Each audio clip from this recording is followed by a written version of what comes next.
The ongoing and developing Epstein legal drama has dominated the news this week, and unfortunately, in terms of what's going to happen to him, we don't have much new there. But people are re-digging into some of the fairly disgusting details of what he's been up to the past few decades.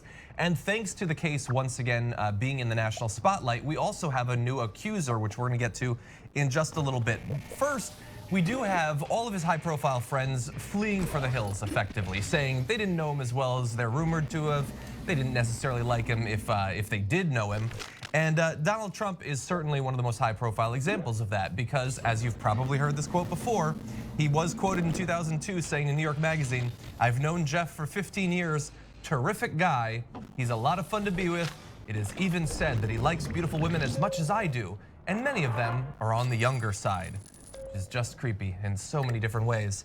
And so because of that, and because their pictures have been taken together, and Epstein claims that he was responsible for Trump getting together with Melania in the first place, both of their numbers were in his black book when that was revealed a few years back. People want more details, and we're getting them, and they're pretty disgusting too. So there's some new reporting, the New York Times talking about a party that Donald Trump went to with Epstein. And so Trump in 1992 directed a Florida businessman, George Horaney, who would later accuse Trump of sexually harassing his former girlfriend and business partner, Jill Harth, that's a separate story, to organize a members-only calendar girl competition at Mar-a-Lago. After Horaney arranged to have some contestants fly in, he told The Times in an interview Monday, he discovered that there would be only 2 attendees. At the very first party, I said, "Who's coming tonight?" "I have 28 girls coming. It was him and Epstein," Horaney recalled. "I said, Donald, this is supposed to be a party with VIPs. You're telling me it's you and Epstein?" And indeed it was. So they had a big group of more than a couple dozen girls, and just those two having fun times and appreciating beautiful women, some on the young side, perhaps. Yeah. So listen, that's all the details we have. Yeah. Oh, one added wrinkle before you jump in. While Trump is now saying, I didn't approve, not a big fan of him at the time, said he was a terrific guy. Horaney, at least now, is saying even back then, Horaney was worried about Epstein. He said he pretty much had to ban Jeff from my events. Trump didn't care about that. So that goes to the same thing that the Donald Trump quote goes to. They knew back then. Donald Trump doesn't go around saying, man, Jeff Epstein likes girls young, when for no reason. Remember, Donald Trump liked girls young. And I'm not saying that to put him in the same boat as Epstein. I'm saying that and I have evidence of that. Remember, there's a story of how he used to surprise the younger pageant girls, Donald Trump, and would walk into their dressing room when they were half naked. And he has, on a number of occasions, and some of it is on video, talked to really young girls and said, oh, you're gonna be a beauty when you grow up, etc. If Donald Trump is saying that Epstein, who he knew really well back then, likes girls really young, man, that means he likes them really, really young. Yeah. And they all knew.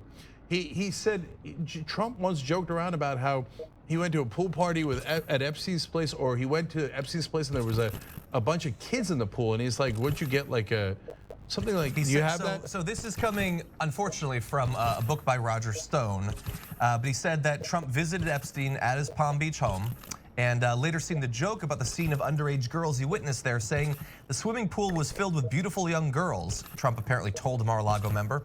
How nice, I thought, he let the neighborhood kids use his pool.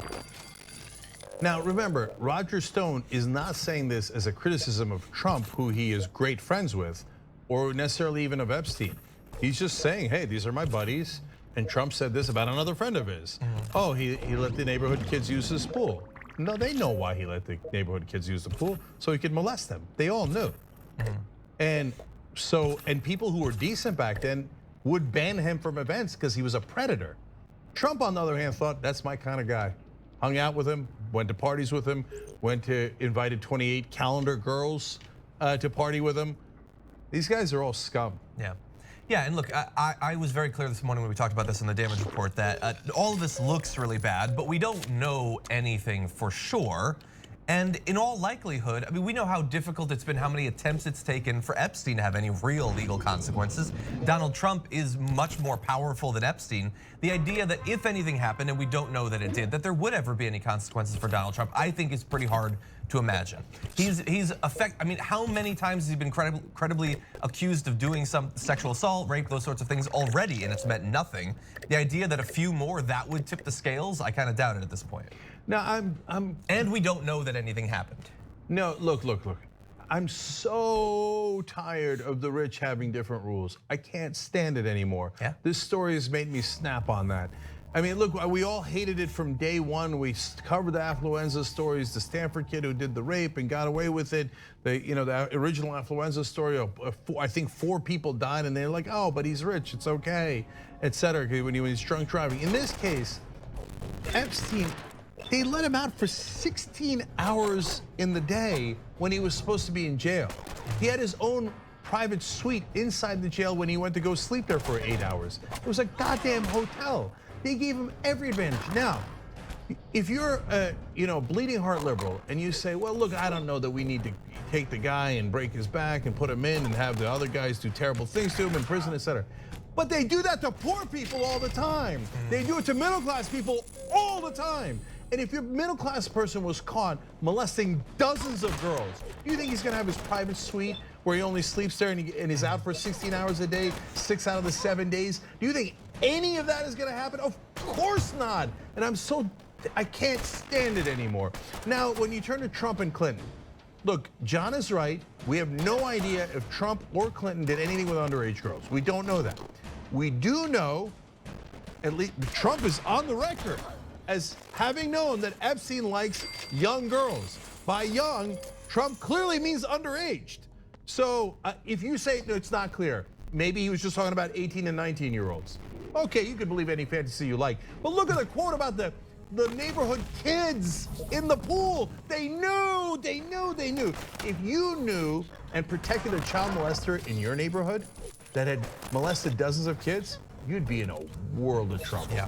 Prosecutors would be all over you. Were you an accessory? What did you know? When did you know it? What crimes did you cover up? But hey, no, Trump, Clinton, rich and powerful. So you think there's gonna be justice? I mean, it took decades to now even think about justice for Epstein, who's the guy who we know did it in the first place. Remember, he pled guilty last time around, okay, for that nonsense sentence, but he did plead guilty. And by the way, it was for what they said solicitation of prostitutes. Some of the girls were 14 years old. They were not prostitutes. They can't be prostitutes. By definition and legal definition, they can't be prostitutes. But by the way, they were not, most of them were not engaged in that. He co-opted them into it. He said, oh, just give me a massage. Oh, I'll just be half naked. Oh, I'll just be naked. And he's a predator. And they call those 14-year-old girls prostitutes just so they could let Epstein off easier.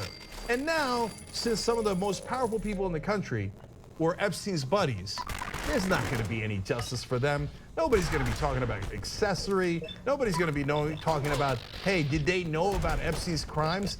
Who's going to hold them accountable? Nancy Pelosi? Well, no. Don't be ridiculous. I mean, William Barr said that he's not going to recuse himself, which means he wants to be the sheriff on the beat. He wants to make sure that there's consequences. That's why he's not recusing himself. And if you're wondering about why would William Barr, the Attorney General, I get why he wants to protect Trump. That's the whole point of why he was put in office. But why does he care about protecting Epstein or Acosta? One, it comes back to Trump. So there's William Barr. No. You know what? Trump did build a wall. He built a wall around himself with William Barr by appointing him Attorney General. Says, so Barr's like on the scene. Whatever you do, you're not allowed to touch Donald Trump, okay? So you will not be going after him. But on top of that, you know that Acosta, before he was a prosecutor on the Epstein case, worked at Kirkland Ellis. The reason William Barr, one of the reasons that he was going to recuse himself from the entire case, but now has only recused himself from part of the case, was because Barr also worked at Kirkland Ellis. And wait for it, you want to know who represented Epstein? Kirkland Ellis. So it's a nice little club they got going there. The problem isn't pizza parlors. The problem is that the rich and powerful have an army of lawyers. They're all connected. They're all in the same goddamn club. So the only punishment that ever comes is to the average American. And they skate every time. And I can't stand it anymore. Two easy ways to follow the Young Turks. One is hit the subscribe button down below. Then you're a TYT subscriber. And second is ring the bell. And when you do that on YouTube, you're notified of our videos.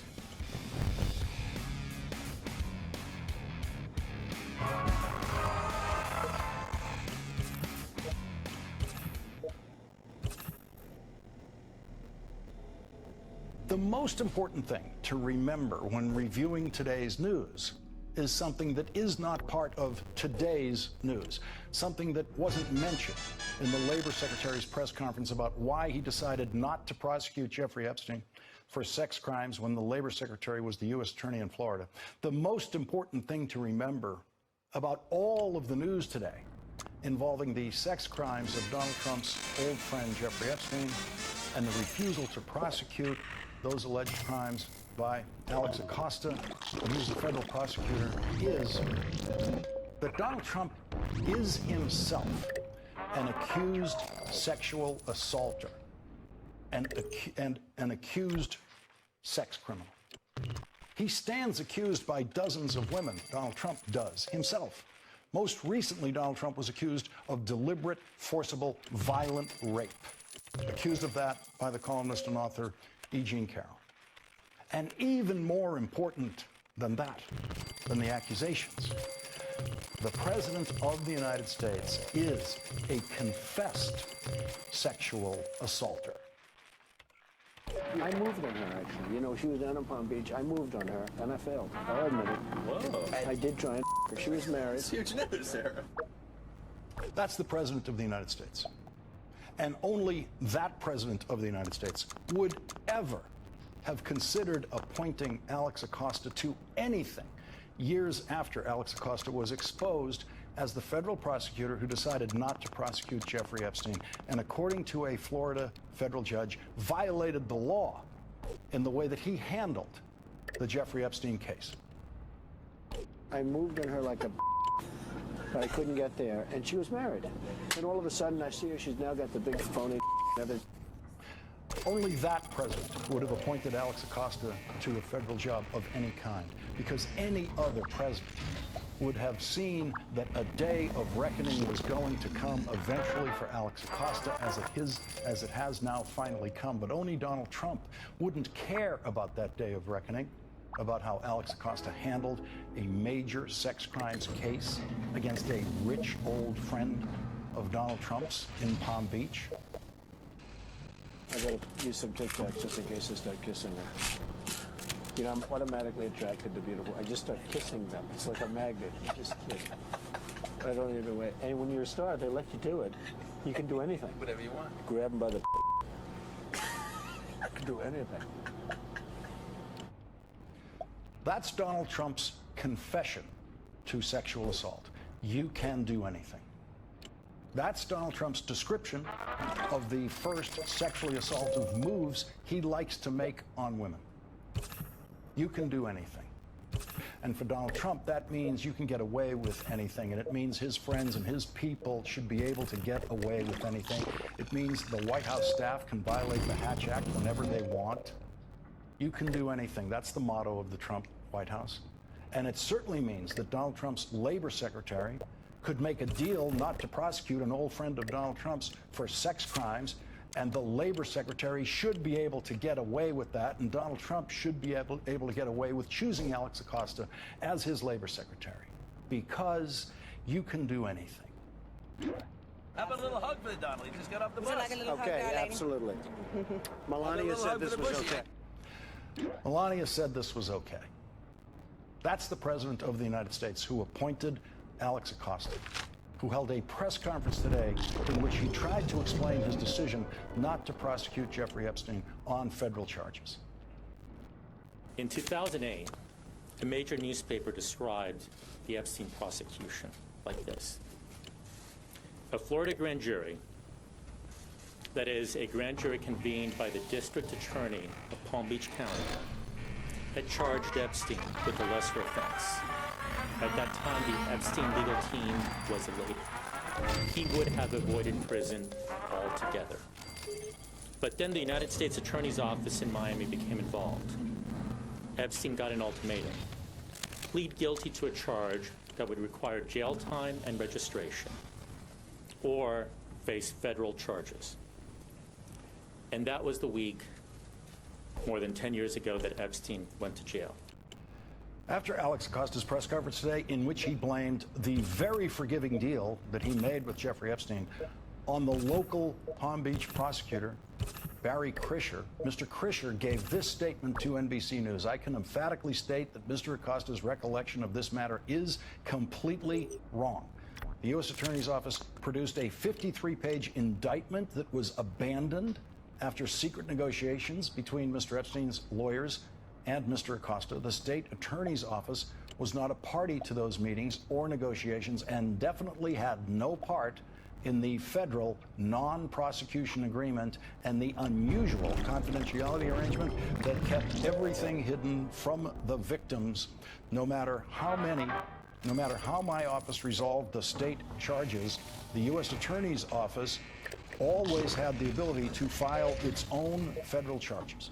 Mr. Acosta should not be allowed to rewrite history. Barry Krischer's statement makes the central element of Alex Acosta's defense today untrue. The state attorney's office was not a party to those meetings or negotiations and definitely had no part in the federal non-prosecution agreement. If that is true, that demolishes everything that Alex Acosta said today. Alex Acosta was asked about a private meeting he had with one of Jeffrey Epstein's defense lawyers, a meeting that many legal observers are calling improper and unethical. The meeting that was alleged was a breakfast meeting that took place after the agreement was negotiated, not before. The agreement was signed in September. After the agreement was negotiated, one of Epstein's attorneys asked for a meeting, asked for a hearing. I was giving a speech. I was staying at a hotel. I agreed to have a group meeting, I believe, at 7 a.m. Rather than open the office, I spoke with that attorney. The Miami Herald reporter who exposed that meeting, Julie Brown, said this after that press conference today. He talked about the meeting and how the deal had been signed by the meeting, time of the meeting, that October meeting. Well, yes, there was a piece of paper that was signed, but they were still really in the thick of negotiations, and they were certainly still talking about, there was a follow-up letter from one of Epstein's lawyers that went to Mr. Acosta that said, thank you very much for your agreement to keep this all secret. And it was clear that that part of the agreement was discussed at that meeting, where that he had called some kind of false facts or fake news kind of thing about that meeting. Well, the reality was their negotiations were still going through all the way through till June when he finally pled because he appealed to the Justice Department. There were all kinds of talks still going on after the initial signing of that agreement. Katie Rogers of the New York Times asked Alex Acosta if he was confident that the president would continue to support him. I'm doing my job. If at some point the president decides that I am not the best person to do this job, I respect that. That is his choice. I serve at the pleasure of the president. He serves at the pleasure of a president who is an admitted sexual assaulter. Donald Trump is the only president in history who could find pleasure in having Alex Acosta in his cabinet.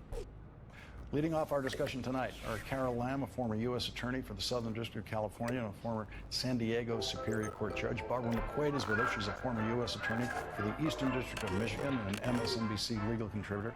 And Ron Klain is with us. He's a former senior aide to Vice President Joe Biden and President Obama and a former chief counsel to the Senate Judiciary Committee. And Barbara McQuade, I want to start with you on this, with your experience as a federal prosecutor, where you were listening to a former U.S. attorney up there today explaining his decision not to prosecute someone in a major sex crimes case. What was your reaction to the totality of what you heard?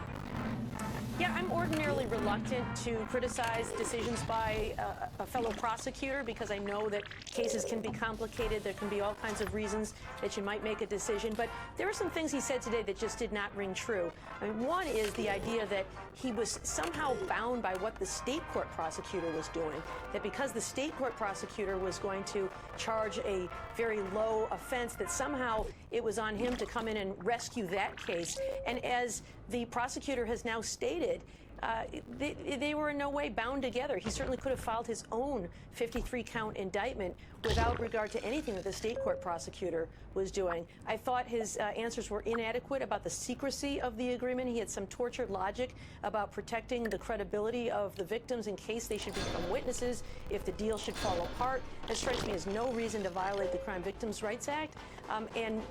Finally, I also thought his answer was inadequate when he talked about this provision that granted immunity to any potential co-conspirators. All he said is, well, our focus was on the top player. That clause could apply to anyone in the world, and to include it without specifying names. They specified names, but then they also said, and any potential co-conspirator will not be prosecuted, and we're suspending the grand jury. That language is so wide you could drive a truck through it, and it makes me wonder whether there wasn't somebody else that they were seeking to protect with that language.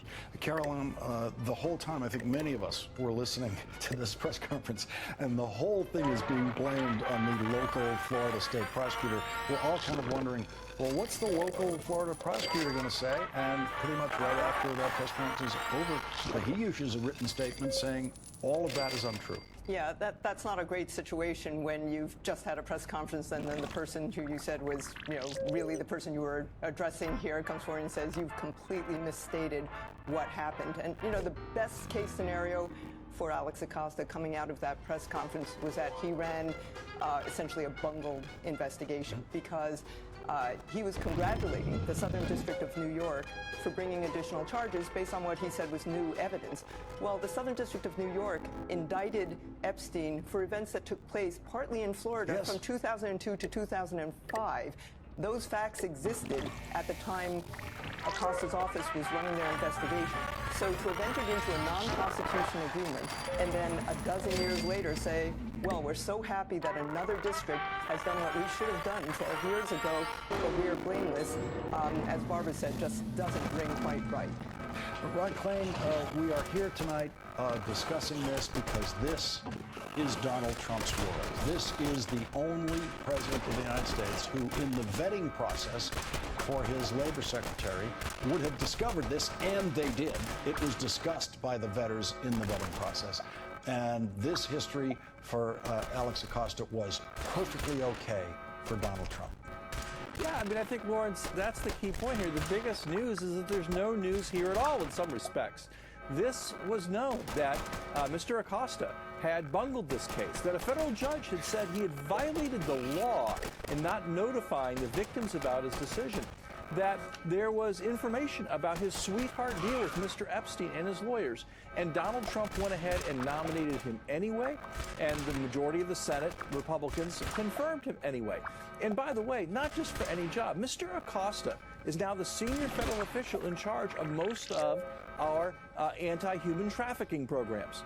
So we have a person who turned the other way on the trafficking of young girls, being in charge of now enforcing the laws that protect many young women in the workforce from these kinds of trafficking things. So, the only thing worse than putting Alex Acosta in charge of the Labor Department is the fact that we sit here tonight and Alex Acosta is still in charge of the Labor Department, and Donald Trump seems uninclined to do anything about it. Barbara McQuaid, what did you make of his answer and his defense for his one-on-one meeting with one of the Jeffrey Epstein lawyers? I don't know. He did point out that the agreement had been signed in September, and that meeting occurred in October. He made, quite a point of that therefore that meant it could not have had anything to do with the agreement whatsoever. But I think, as the reporter has pointed out from the Miami Herald, what they were discussing there wasn't the substance of the agreement itself, but the secrecy of it, of keeping it secret, of not informing the victims, of filing it in Miami instead of Palm Beach, where the victims reside. And so I don't know that I was satisfied by his answer there. Just because the meeting occurred after the formal document was signed doesn't mean that they didn't discuss things that might have been improper. And it really does seem odd to have a meeting like this to discuss the substance of a case without the line prosecutors who are assigned to the case being present and involved in that discussion. Carol, it seems to me, if you're a U.S. attorney, you don't want to be in a meeting like that alone, because you want today or any time in the future to have your witnesses to come forward, the other assistant U.S. attorneys who were in the room with you, to say, well, this is what happened in the meeting. Yeah. I just can't. I'm stunned that a U.S. attorney would do a one-on-one meeting out of the office with a lawyer and a defense lawyer, highly controversial case like this. It's a very, very dangerous thing to do, and in fact, in my office, I had a policy against ever doing that for two reasons. One, you always want to have the line prosecutor there to make sure that what you're being told by the defense attorney is true with respect to what has happened in the case. And as you mentioned, you don't want to finish that meeting and have the defense attorney go out and tell your line prosecutor as well. The U.S. attorney told me that, we could do this, and, then your line prosecutors are left without much recourse because they weren't at the meeting. So the fact that such a meeting took place, whatever the subject matter, that's the problem. the line prosecutors don't know exactly what was discussed there, and that's a very dangerous thing to do. Ron Clay, the House Oversight Committee now wants to hear from Alex Acosta. Alex Acosta presumably doesn't want to testify to Congress again during his entire career as Labor Secretary.